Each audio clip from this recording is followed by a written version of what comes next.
And Luis, you were also looking at XD.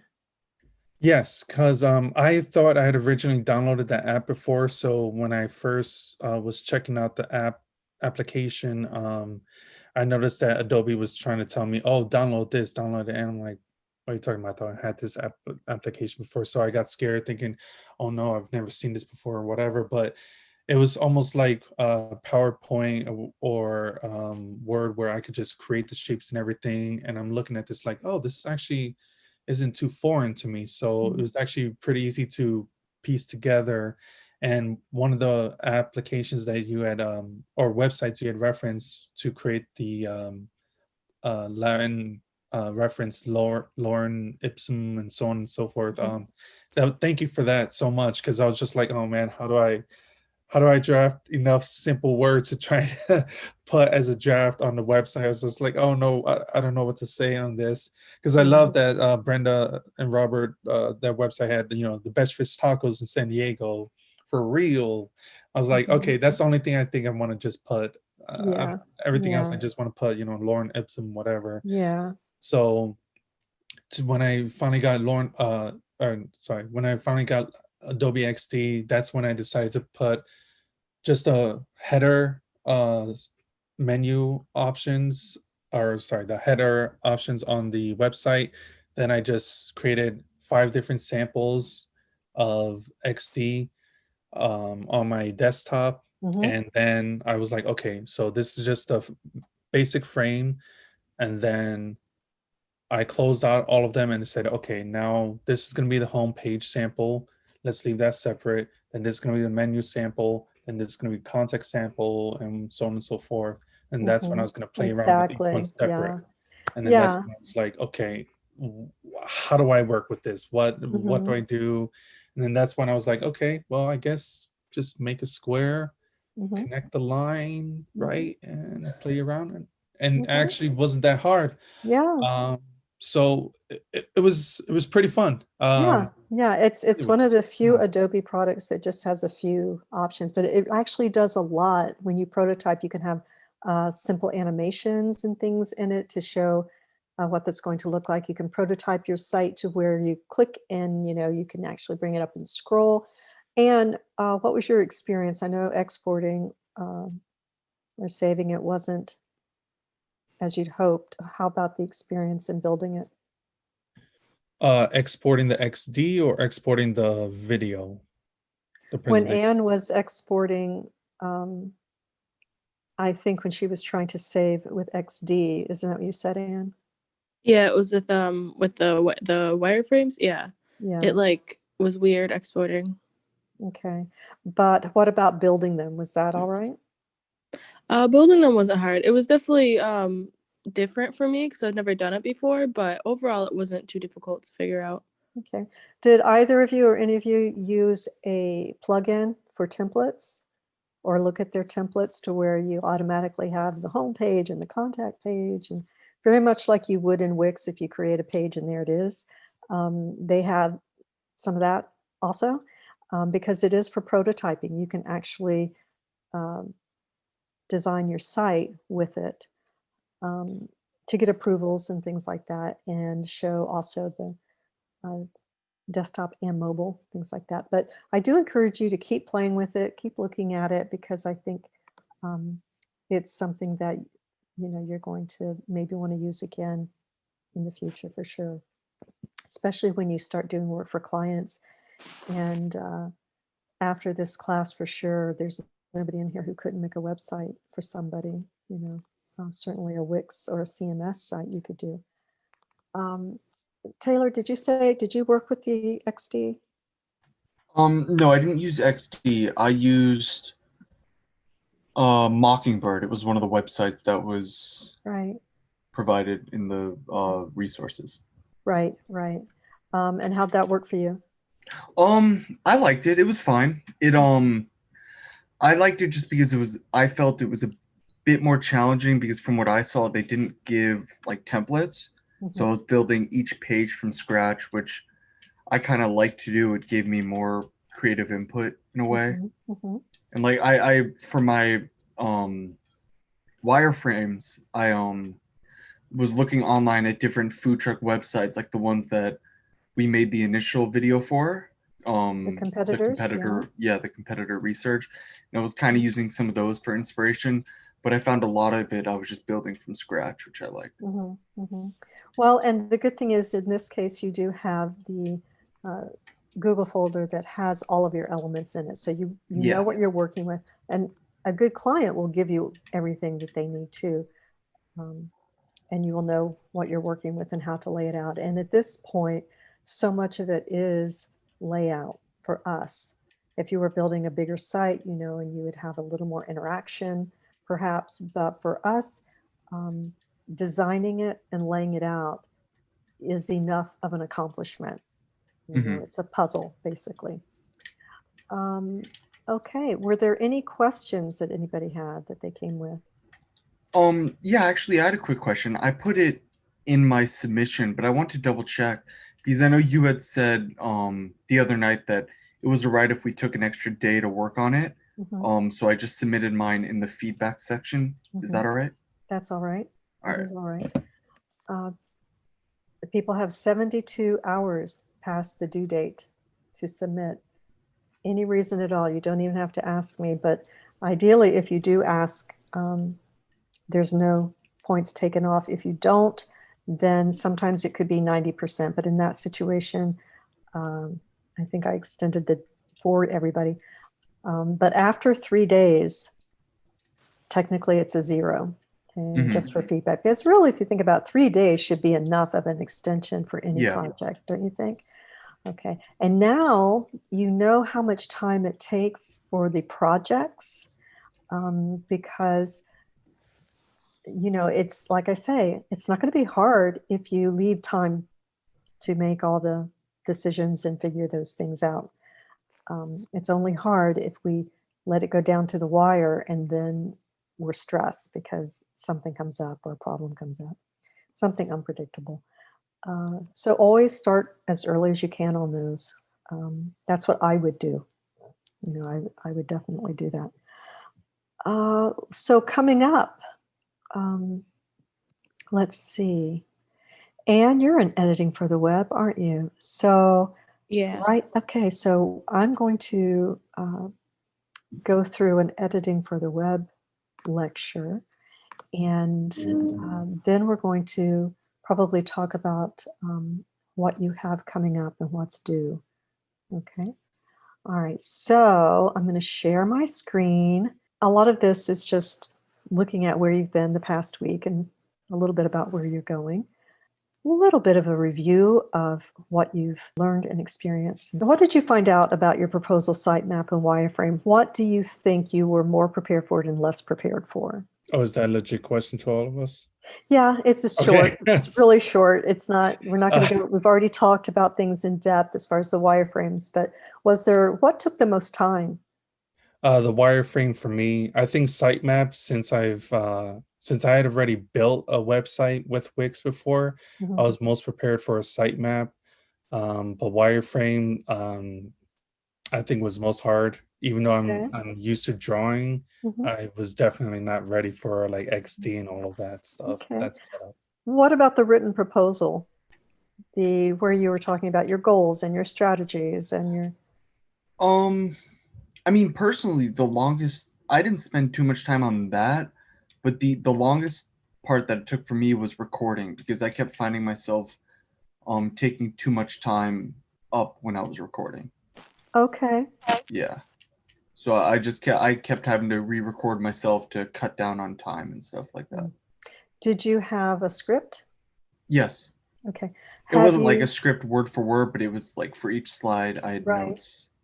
Right. I think this was a resource, and this may or may not apply to you, Taylor, but something that helps is the script calculator, which is just a Google I do provide the link, but if you just look up script calculator, it's going to show you where if you paste your script in, it will tell you how many minutes that's going to run. Oh, okay. Yeah. I usually give that to people if they've really gone long, but if they're not in the ballpark, and that really helps because they don't know necessarily how long it's going to be when they're writing the script. But that's a really great site. Okay. Okay. Okay, so it was the putting together. So creating the presentation, putting it together, how long would you say that took, Taylor? A couple hours, Okay. not overly long. Yeah, yeah. So an editing app might be good for you. Did you start over or did you edit? It was the way I was talking and presenting, it wasn't really like, I didn't necessarily have the opportunity to like edit in good spots, if that makes sense. Mm-hmm. But when I did put the video together, I did it in Adobe Premiere. Okay. Well, Yeah. that's about as good as you can get, right? Yeah. Okay. All right. So I think we know where we are on that. We talked about the wireframes with Anne. So the examples that you were given for your proposal, those, especially the template that you were given, the written template, that there are so many ways to write a proposal, right? There are certain key things you want to have in there that your client wants to hear. They want to hear about what the goals are and that you understand. They want to hear that you understand who their target audience is. They want to know what it's, your sitemap and wireframes, that you have a plan. Okay, those things they want to know. But as far as how you did that, there are many ways, but you do need those elements to show the client, but there are many ways. And so what we give you is just a guide, just to know that, because you'll find other things along the way, and that's perfectly fine. So one of the things that, some of the things that can happen is maybe there's not enough explanation as to why, if you're going to have a certain social media strategy, why, we might have to explain why we're talking about that. May need to bring in some figures for that, percentage of your audience is on Instagram at this time of day. And so therefore we're going to push out these, that's a little more detailed than at this stage, but as far as providing the why, that's the kind of place you would do that. Defining the scope. When we present our proposal, that's when we want to make sure that the client and the media company is on the same page, right? How big is this project? And like I say, you want to find out where all the elements are, because if they're not in one place, or if they think they have them but it turns out they don't, that can be, that can change things. It can change the scope. If all of the images are not a very good resolution and you have to modify them or adjust them, or the lighting or something like this, then that extends the scope, and that's part of the project, because sometimes people forget those steps, the steps that they have to take. And if any one of those steps isn't as discussed, it can change the whole length of the project. Like I say, if you've got 200 images and they're not all great, and you have to work with all of them, that is very time consuming. And so the client needs to be aware of that. Making sure that the proposal that we provide, the sitemap and the wireframe, are cohesive, that they support one another. You guys did this. I know, I can hear it. I can tell when you're talking about it. You referred to the sitemap, which means you saw the connection and you knew that it was all a package. But sometimes we don't see that. Sometimes we see something different in the sitemap than the wireframe, or something a little different in the proposal that isn't explained or included. So there's that. Downloadables, we don't really want to do that. It's not searchable. Posting, and this, now we're getting into things where if you are talking to a client and they want to provide things to you, they want to provide you with the PDF and say, and then we'll just download this, or they have a large graphic with text and they just want to give you a PDF for that. Well, that you have to enter that text, because if it's not entered, it's not going to be searchable for them. And that has to do with their menu and everything. So that affects the scope also, right? So always in this field of media, there is the element of education between you and the client. So we always have to educate the client in what we're doing and why we're doing it the way we are. Okay? And just leave room for that, leave room for questions, and always take that time to explain to your client why you're doing what you're doing. So what did everybody do online today? Start with Anne. I've been working on the website little by little. Okay, so you've been doing that online. What was the first thing you did online this morning? The first thing was probably just kind of looking at what I have already and kind of just brainstorming what ideas I can like do. I was looking up like color palettes because I was really having trouble with the color palette. So I looked up like ocean themed color palettes to kind of help me out. Mm-hmm. Yeah, that's something I really recommend. Let someone do the heavy lifting when it comes to color, because I love color. I'm still going to use a color palette because of the options it's going to give me quickly, and it's going to give me neutrals also. I don't need to create those if I can find one that's just right. So I'm glad you did that. Taylor, what was the first thing you did online today? Checked election results. Right. I think most people did that this morning. Yeah. And probably tomorrow morning, a lot of people. It's a little nerve-wracking. Yeah. But, what else did you do online today? What did I do? I went for a long run, so I guess I used the online to listen to music. I Mhm.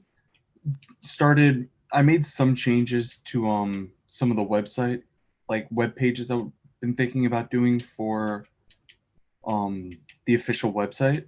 Mhm. Like as far as layout is concerned. Oh God, what else did I do? Oh, I'm in another class this month. I'm blanking on the name of it right now. Is it graphic but design? no, it's not graphic. Hang on, I'm on FSO right now looking at it. Okay. Oh, intellectual property. And Yeah. I Really? studied a bit for that class. Yes. Okay. All right. Good to know.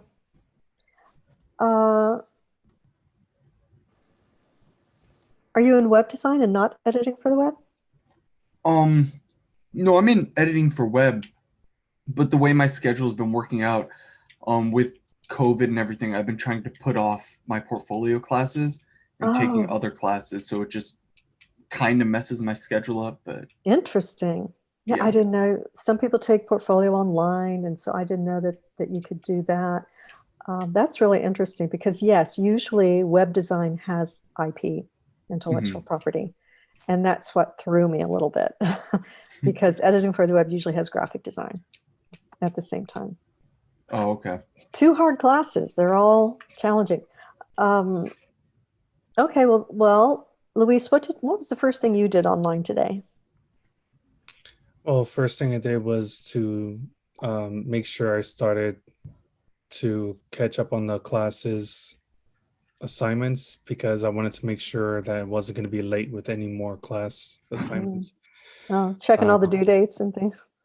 Yes, because unfortunately I've been late with for both classes with just by every Just assignment. hang in there. Hang in there. I have a lot of people who at one point decide to take one or the other because they get scared.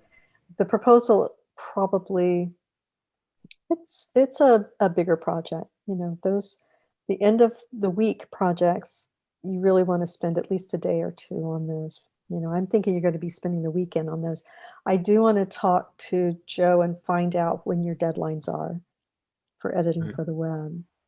Right Well, now, I mean, oh sorry, right now all the deadlines are the same as yours. Okay. All of Yeah. them?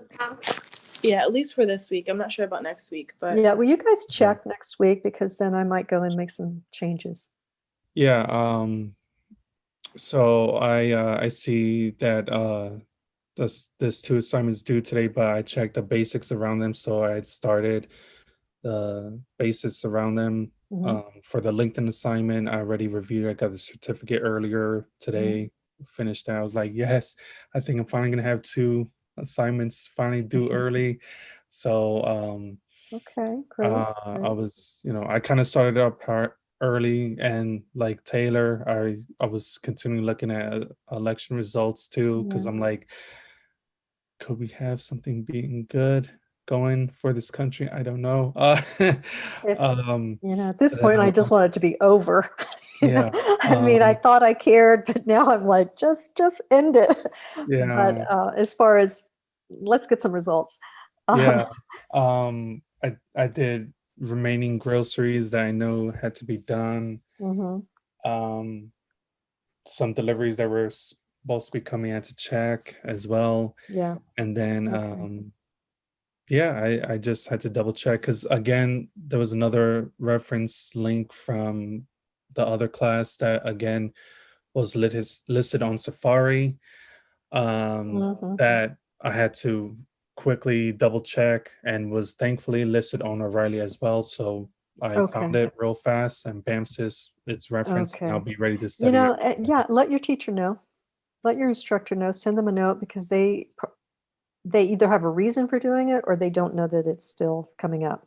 Yeah. What's So let getting them know. weirder though is that even when I click on the link that's provided, the tab immediately shows the O'Reilly's image, Okay, even so though it's being yeah, redirected it's to it. presenting itself as O'Reilly on the tab, but when Okay. you look on the link and when you see the website itself, it shows Safari, Okay. and it's getting so confusing for me Yeah. that it's just like what's Okay. going on. So Okay. I gotta But you're that's finding why it, I was a huh? little mad that I guess the rest of the class, which is why I don't understand why everybody wanted to shorten it to just Thursday classes now.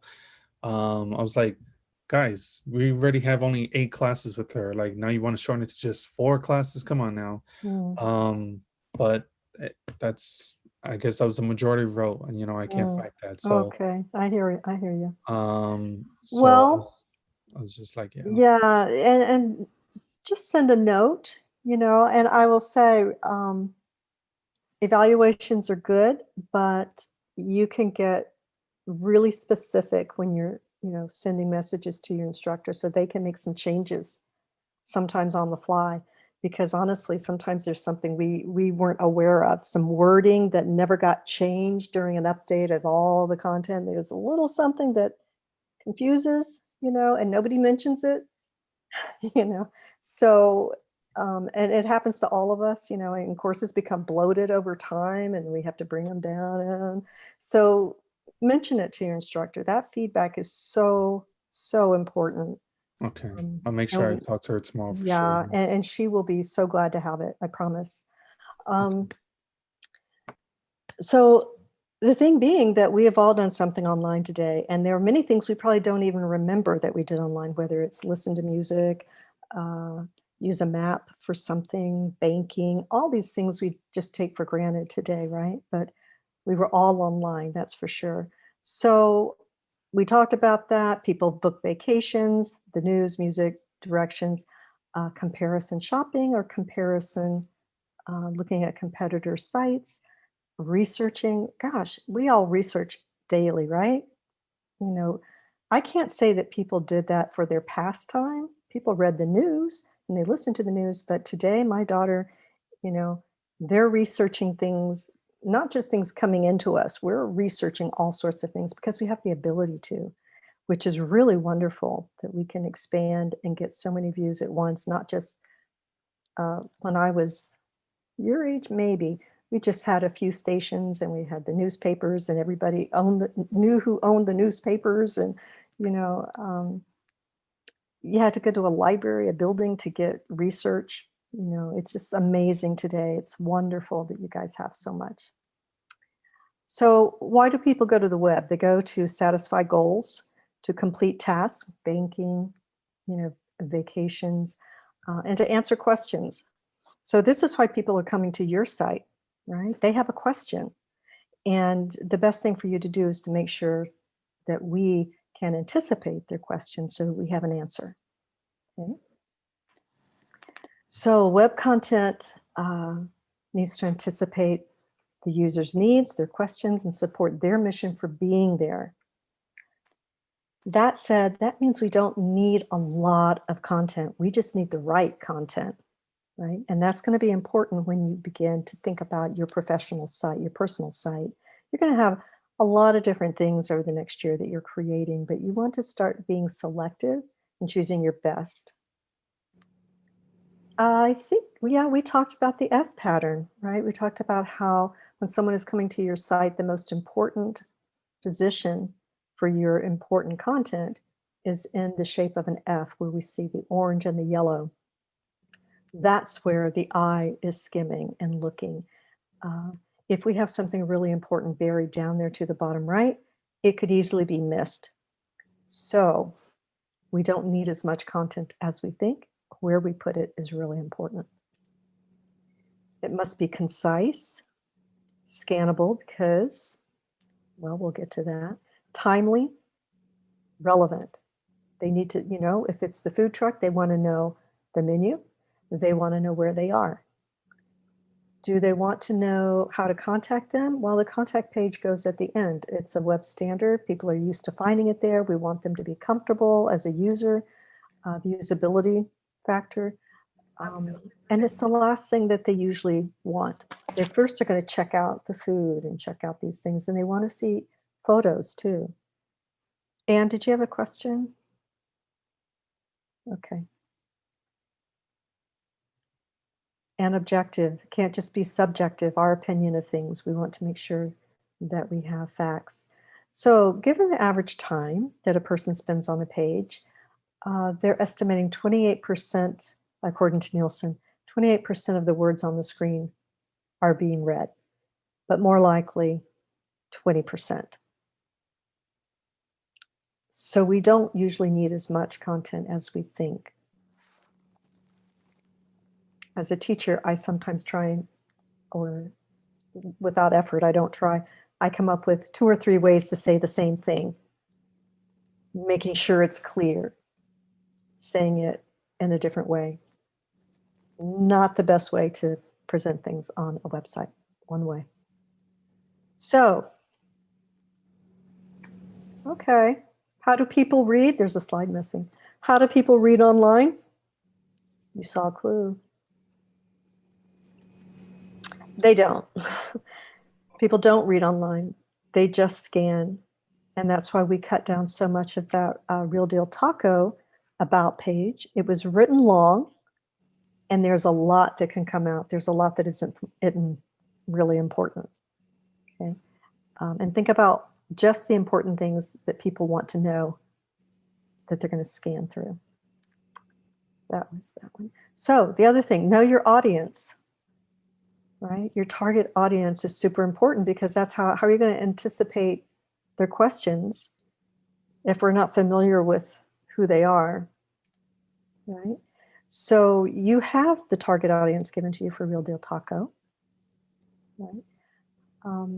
And so as you are preparing content, writing, and laying things out, you're thinking about that. It helps make your decisions. Headings and lists. Hierarchy is so important. Your font size and how it's related to your body copy. It's so important. When it's the same, the user cannot scan quickly and find out what's going on. But if we use those lists in bullets and if we use those large headings, they are a little bit like speed bumps. People can go through, see if they want to read that, go on to the next one, see if they want to read that. But if it's the same size or too close to the same size, they're working at it. And that's one of the things we want to make sure we don't have our user do. It sounds crazy, but we don't want them to work. We don't want them to work at anything. We don't want them to have to think about anything. I know that sounds crazy, but I've actually read that. It's strange. We just want them to be able to find everything they're looking for. Okay. So We've talked about links, I think before you may have seen it in the 10 Commandments. So labeling our links is a really good idea.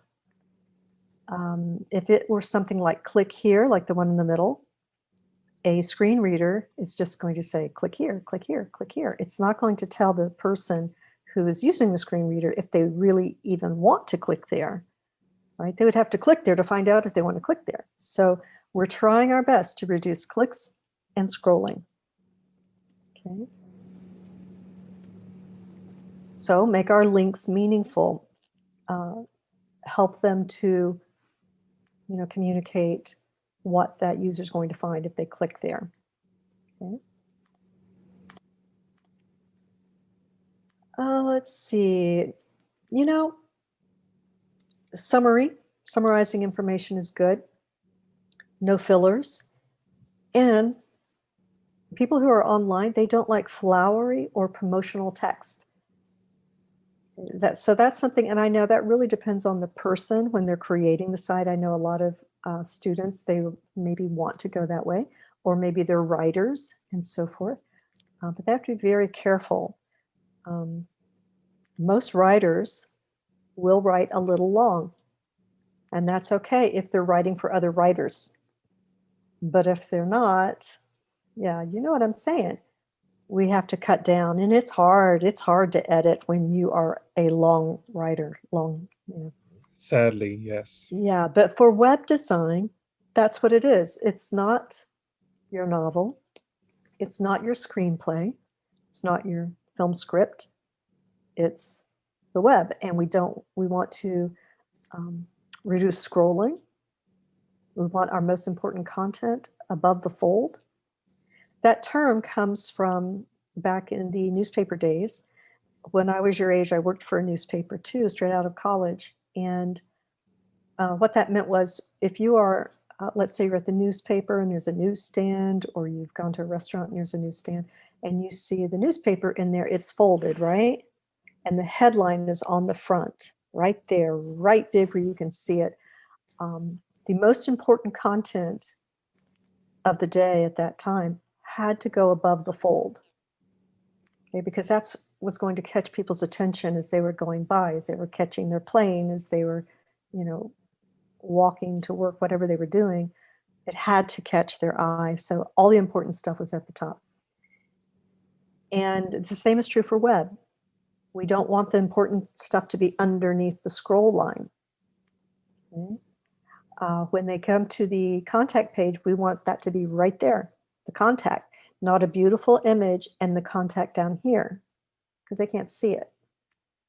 They've clicked there. We've promised that when they hit contact, they're going to get that contact information. Okay. So it's counterintuitive for someone who likes to write, Luis, but knowing about it is going to help you. Best practice is less is more when developing content for the web. Do you think there's a future for print? Is print dead, or what are some of the differences between web and print? Let me ask this question. When you guys are reading for pleasure, do you prefer to have a book in print, or do you prefer to read your novel on a screen? I prefer it in print. Yeah, I prefer print. Mm-hmm. Yeah, I prefer print. If I had something on digital, it would, I don't know, it'd probably be, if it's only because the copy was old school, and maybe because the only available copies are like $700 on Amazon or something. Okay. Yeah, there's a big difference, though, isn't there? We all sense it. We all know what it is. You guys, I'm waiting for the group to come through that did not have parents read to them from a book, to see if they still choose, because everyone does. The students almost always choose to have a book in print rather than a screen. I prefer print for everything in text. Like even when I'm taking notes, I'd much rather take notes on a notepad than I would just type them up in a Word document. Mm-hmm. Yeah, there's so many things going on there when you're writing notes. That's a whole different, you know, Yeah, even sometimes when I experience. type the notes down, I'll end up printing it off anyways, just to keep it on paper copy for records for some reason. Mhm. Yeah. Yeah, and these are things you did when you were younger in school. Uh, and it's another way for you to remember. It's a pathway, and every time we reinforce information in a different and new pathway, we have more paths to that information. So if we're using our hands in writing, or we're talking, or we're listening, those are three different pathways. So if we're only using one or two, we only have one pathway to get to that information in our memory. But if we're using a lot, then let's say something happens, you have a stroke and some part is damaged, you've got other pathways to that. And just like if there is a smell or something, if that's an added pathway, you smell, the apple pie, and suddenly your memory is right back to whatever was going on and triggered by that. So yeah, and so writing notes is definitely another pathway for learning and memorization and being able to absorb something. Um, so the web is digital, it's non-linear. People can come to your site from any page whatsoever. We don't know what that will be. It's user driven. We don't tell them what page they're going to be going to. We give them a navigation of, what we think they're going to need, but they can do whatever they want. Um, it's very active and interactive, and the language is more casual. Maybe that's because when you print, I worked for a publisher, and they'd spend a year going over just revisions, and then go to the printer, and then it was very expensive. Any corrections were very expensive. So, I'm thinking that now we make edits very quickly online, so it can be casual, but it's formal in print, because I think it's going to be around longer. Whatever they're printing, there's a record of it. Um, and so the question is, what will the future of those be? Print is analog, and linear. It is left to right. The author tells us where to begin, and we follow that pattern. It is author driven in that way. We don't decide we're going to pick up anywhere and it's going to just make sense, um, unless it's a resource book. And it's passive for us. We don't have to do anything but read. It's going to make those decisions for us. So there is a big difference, really. I think just because some of the companies that were involved with print, like news, had to go to web, that's just one area. You know, uh, there are so many other uses, and really both are important. Right? I keep waiting to see how different the web's going to be. I'm ready for something different. I'm ready for a different kind of screen. Um, but it's an interactive media. And so creating content is different. Right now, we are looking at layout, page layout, and design. That's really important. Um, but also how things relate, how this page prepares you for the next page, and how one page has the same brand on the next page. Um, we have videos embedded, you know, all these things are important ways to think about how we're presenting on the web. We talked about really number two, the first two paragraphs. That's very much the F pattern. The most important things are going to be the first two paragraphs because people aren't likely to read after that. I knew somebody 30, 40 years ago, very intelligent man, and in the newspaper he just read the first paragraph and the last because he said everything was usually there. But my experience was that we had a senior editor when we were laying out content, and every time we asked him to edit, he always said the same thing. He would look at it and he would say, cut the last two lines. And the last two lines could have had contact information, it could have had dates and numbers. It didn't matter because he was just say, cut the last two lines, and that would be it. So obviously it wasn't as important as the first two, and that was well known because we did it daily. Use information-rich words in subheadings and bullets so that they can scan and get the concept and idea of what they're looking for. So rather than things like, check us out, come see it, say menu, let them know exactly what it is they're going to get in our headings and subheadings. Okay, you're going to have a site launch, right? You've got your site launch coming up, and it's really just going to be your soft launch. So you're going to get video feedback, and you'll have another week in week 4 to implement that feedback. The number one thing, this is the number one thing, and that is no placeholder text, no template images. And I don't, I may not be talking to you guys, but if people listen to this, if they do nothing else, take out the template images and text. Usually the colors too. The colors usually have to be changed to match the client, the blue and white, for example. But you would be surprised how many people submit something and leave, especially on their week 3 assignment, but they leave template there. Just take it out. Okay, are there any questions about the site launch? I have like an outside question, Mhm. more so about the site itself. Okay. So, I know you can add locations, and I have a location, like they added it in a different page. Like that one that I can like change. It's the whatever they had originally, which I can obviously change, but how do I actually like add the current location? Like the map? Yeah. Yeah, there's it's an option for you. I don't know, because it's like they have like the add button, and then they have all the different things, but I don't see the You don't see map. the locations. I'll send you something on that. Okay.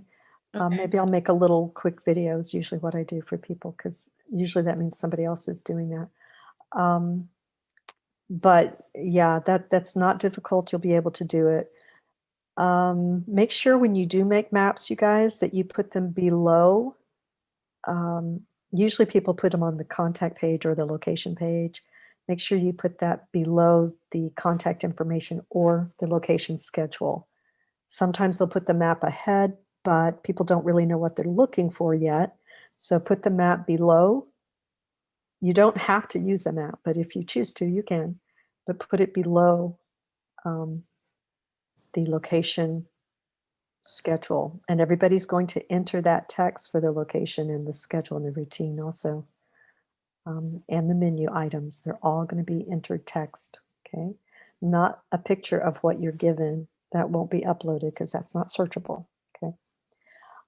All right, that is a great question, and you aren't required to do it, but if you choose to, that's fine. You will go to add, the plus sign here, go to contact and forms, and then look for Google Maps, okay, and play around with that. So that should answer your question on that, all right? So, all right, everybody. I want to make sure that you understand what you're trying to do this weekend. And if you have any questions whatsoever, please email me. You can text me. I prefer not to have phone calls because I get too many spam and I won't really be able to know it's you. So text me, tell me your name and the class that you're in. All right. All right, everybody. Have a great weekend. And I will be sure to be checking in with you online.